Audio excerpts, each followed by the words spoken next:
Hey everybody, welcome back to another video from Fluke Starbucker here, and in today's video, we got another story time, another crazy, spooky story time. So, this takes place about, let's say 8 months ago. I was residing at the, Disney World parks. If you did not know, I got there because I am very, very popular, and I know a lot of information that Mickey didn't want me to know. So he sent me to the park himself. But in all seriousness, I was chilling up in the Disney World, going to the Magic Kingdom that day. And if you guys know, Disney World, the Magic Kingdom, you guys will know the Tomorrowland Speedway. You know that ride with like the shitty go-karts from like the 1930s, or probably the first cars to ever exist. You go on that ride, you can just smell the gas, the fumes. You can smell the lung issues you're gonna have in your 60s. You can just smell that shit. So I waited in line for a couple minutes, and I got on the ride, and I sat next to some old dude. It was like Bill or some shit. He was really fucking creepy looking. I'll throw up a picture on screen of what he looked like, and he was weird. He kept talking about, oh my god, the end times.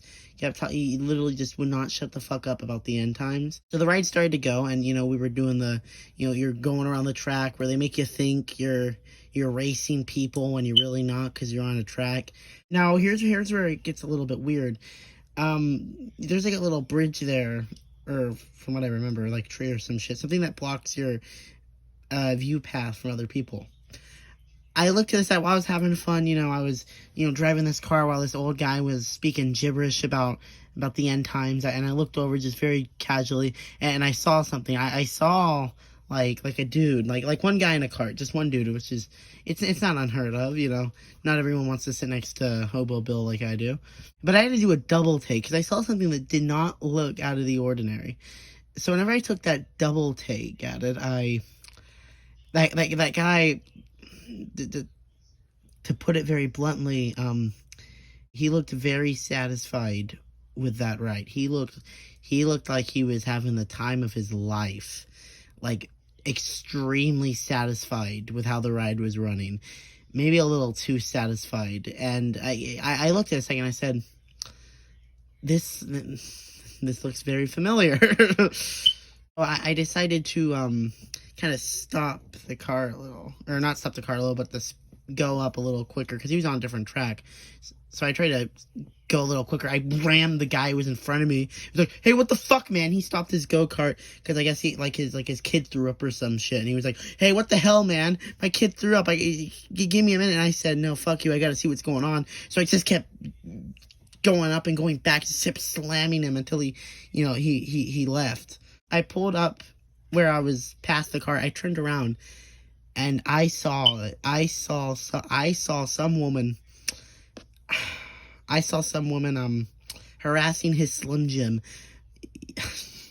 just chowing down on that Slim Jim like she was a fucking animal, dude.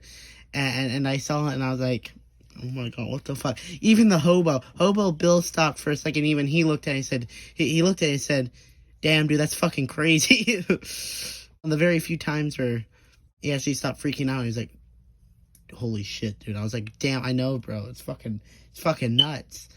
So after a couple seconds, and I wish I would have turned away. It's like whenever you see a wreck on the road, you want to look away, but you just can't. And I wish I did, because let's just say it wasn't Christmas at that time, but she made it a very white Christmas all over her face. It was very, very white Christmas. That dude must have been packing like a 45-year-old load, because he was like 60-ish. It looked like that was the first nut he busted since he was like 25. It was surreal. Hobo Bill looked at me and he said, I've seen a lot of shit, but nothing has made me want to do what I'm about to do. And I said, what are you about to do? He got up, and he fucking ran. He ran as fucking fast as he can. For all we know, this fucker could have been Jesus, because he was running so fast. I swear he was running across the lakes, and he was gone. So after the ride, we got off. I got up, I was walking out of the ride, and the dude walked up to me, and this like 6-year-old virgin, judging by the amount of cum he had, and he said, oh, you beat me, dude. And I just said, fuck off, dude. Fuck off. And I walked out of there, and I just walked straight out of the park. I left. I got on the bus the entire time. I just stood there silent. Someone walked up to me, and they asked me, is this seat taken? And I just stared at them. I gave them the fucking death stare.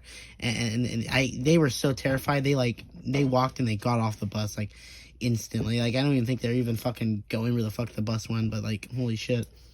And I just walked. I walked to a hotel room. I just walked into someone's hotel room. It wasn't even mine. Mine was the one next to it. But I was just so in the zone. I walked into their hotel room. I just sat on the bed. They looked at me, and they were like, "Can you get the fuck out of my room?" And I just looked back at them, and I was like, "You have not seen what I've seen." And they said, "Yeah, I've seen a lot, sir." And I just described it to them.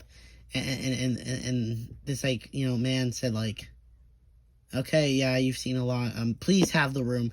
Have whatever amount of time you need to drain that image from your head. And so, yeah, that's what fucking happened at Disney, the mysterious white Christmas event of Disney. If moral of the story is, don't go to theme parks and give blowjobs, because you're gonna scar a lot of people. And yeah, bye, peace, love you all.